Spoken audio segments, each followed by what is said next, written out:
সরকারি কর্মচারীদের ডিএ এক ধাক্কায় বাড়ল 20%। বিজ্ঞপ্তি জারি রাজ্যের অর্থ দপ্তরের বাজেটে ঘোষণা অনুযায়ী 1 অক্টোবর থেকে ডিএ দেওয়ার প্রক্রিয়া শুরু। নতুন সরকারের উদ্যোগকে স্বাগত সংগ্রামী যৌথ মঞ্চের। দীর্ঘদিন ধরেই এই সংগ্রামী যৌথ মঞ্চের তরফ থেকে সরকারি কর্মীদের ডিএ বাড়ানোর দাবি রাখা হয়েছিল এবং কেন্দ্র রাজ্যের যে দীর্ঘ একটা তফাৎ ছিল তৎকালীন সরকারের আমলে, সেটা একেবারে সমান জায়গায় নিয়ে আসার একটা দাবি ছিল।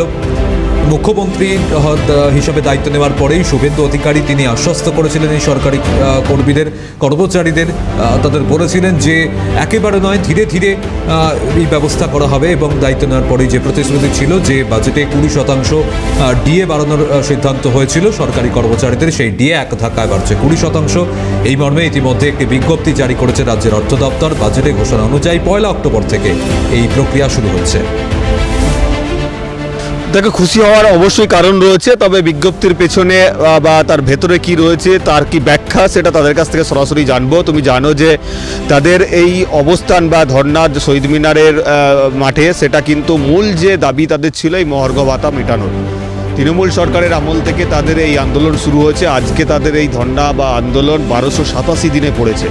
তার আগে সরকারের তরফ থেকে এক ধাক্কায় 20% ডিএ দেওয়ার যে বিজ্ঞপ্তি, অফিসিয়াল যে অর্ডার, সেটা কিন্তু গতকাল রাতে অর্থ দপ্তর জারি করেছে। এরপর কি বলে আমি রয়েছেন চন্দন চ্যাটার্জি, তার সঙ্গে কথা বলি। এই মঞ্চের একেবারে প্রথম সারির একজন নেতৃত্ব। চন্দনদা, নতুন সরকার আসলো, আপনাদের আন্দোলন শুরু হয়েছিল আগের সরকারের আমলে, তারপর সরকার পরিবর্তন হলো, নতুন সরকার আসার পর এক ধাক্কায় 20% ডিএ দেওয়ার কথা বাজেটে তারা জানালো।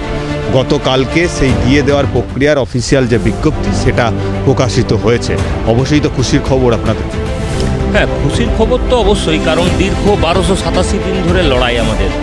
এই লড়াইয়ের একটা এই সরকার, আমরা বিগত সরকারের কাছে বহুবার বলেছিলাম যে এটা কর্মচারীদের ন্যায্য পাওনা, সেটা বকেয়াটা আপনি মিটিয়ে দিন। সরকার বারবার বলেছিল যে না, এটা হকের পাওনা নয়, আমার দয়ার দান।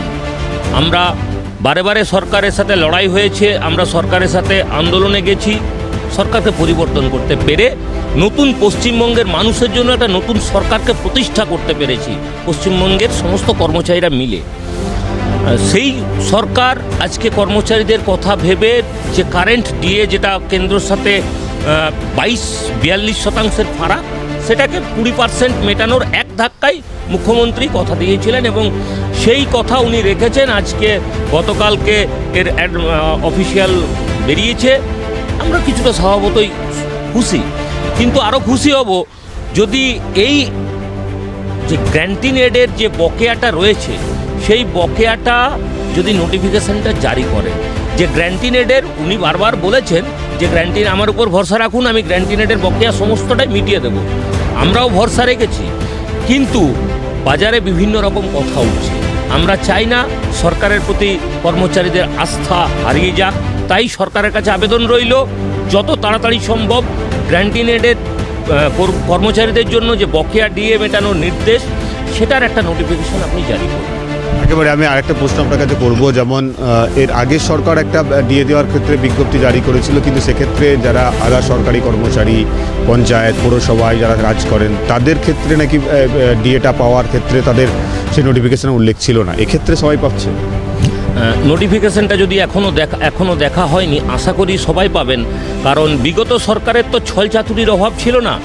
এই সরকার নিশ্চয়ই সেই বিষয়টা করবে না, কারণ এই সরকার নিজেও জানে যে কর্মচারীরাই এই সরকারকে প্রতিষ্ঠা করেছে।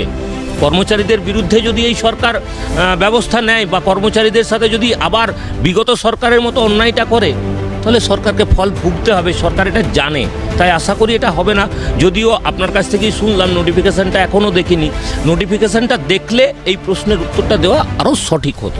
যারা রয়েছে তাদের সঙ্গে কথা বলবো। দীর্ঘ 1287 দিনের আন্দোলন সফল তো হয়েইছে, কারণ সরকার পরিবর্তন হয়েছে, এটাও যেমন একটা বড় আন্দোলনের একটা ফল, তেমন আবার যে এক ধাক্কায় 20% যে ডিএ পাওয়া, এটাও একটা বড় আন্দোলনের ফল।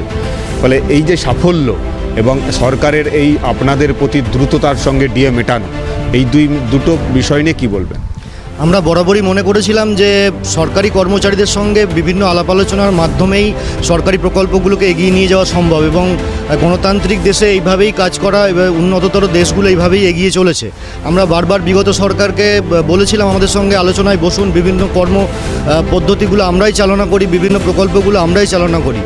সেই কাজটা বিগত সরকার শোনেননি। বর্তমান সরকার এসেছেন, আমরা সেই সরকারের সঙ্গে বিভিন্ন রকমভাবে সংঘাতে গিয়ে তাদেরকে আমরা বদলেছি।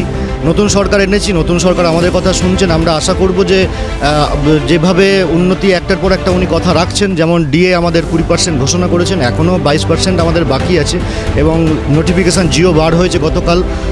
আমরা খুশি যে এভাবে কাজগুলো চললে আশা করি অদূর ভবিষ্যতে খুব শীঘ্রই আমাদের সরকারি কর্মচারীরা যেভাবে সুফল লাভ করবে এবং সমগ্র মানুষের সেটা সুবিধা হবে। শুধুমাত্র ডিএটাতে তো সরকারি কর্মচারীরা লাভবান হন তা নয়, সমস্ত স্তরের মানুষের দৈনিক আয় বাড়ে এই ডিএর ওপর নির্ভর করে দ্রব্যমূল্য বৃদ্ধির সঙ্গে সঙ্গে। তো সেক্ষেত্রে আমরা আশাবাদী যে নতুন সরকার ভালো কাজ করছেন, আমরা সাথে আছি, আলাপ আলোচনার মাধ্যমে কাজ চলুক।